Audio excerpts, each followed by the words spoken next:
miss you, Mommy. Miss na po kita.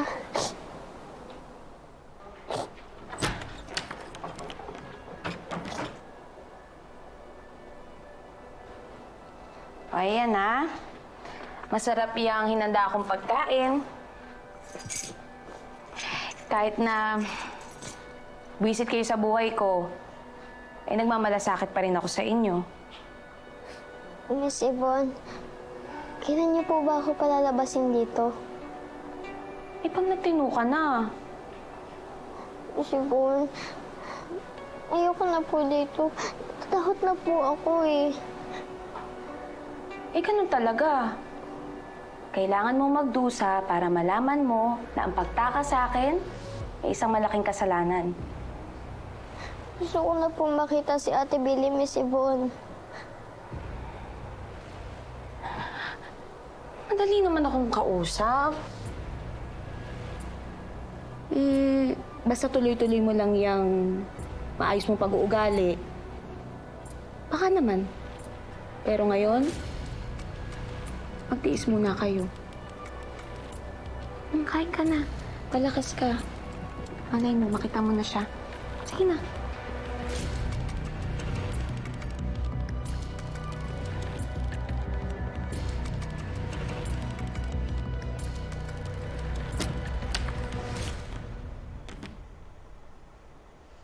Ano, nakapagmuni-muni ka na ba?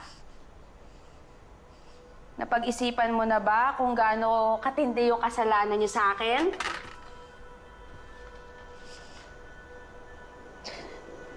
Bakit niyo ba kami ginaganito? Ay, tanong na naman siya. Sino yung parati niyong kausap sa telepono? Yung madam niyo, boss niyo ba siya? Siya ba yung nagpakidnap sa amin ni Tori? Baka. Sibon, ano po ba talagang kailangan niyo sa amin?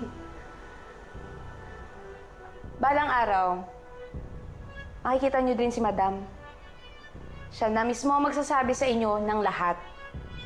Eh baka nga kahit hindi niya sabihin, o i-explain, magigets niyo din. Bakit ho? Secret. Kulit mo talaga. Sobra. Kain na!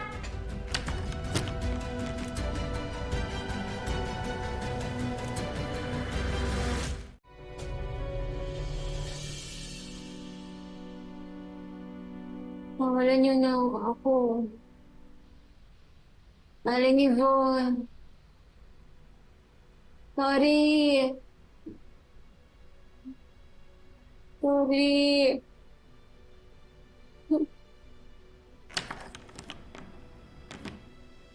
Si Tony ho.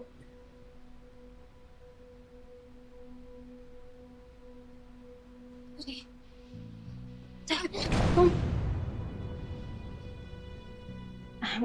Pasensya ka na, ha?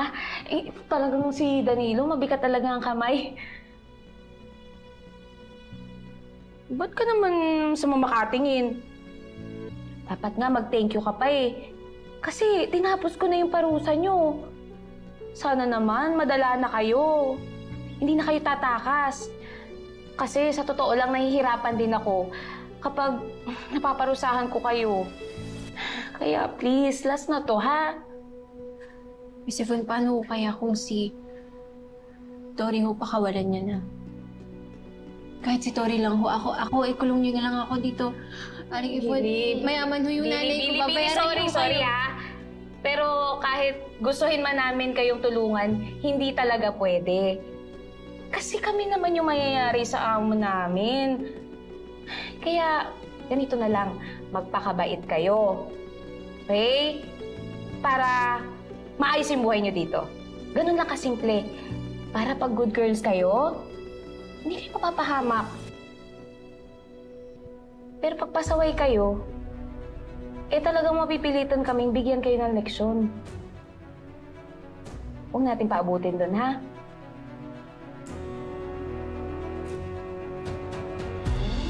Sige na, pahinga ka na. Sorry ulit, ha? Sara mo na.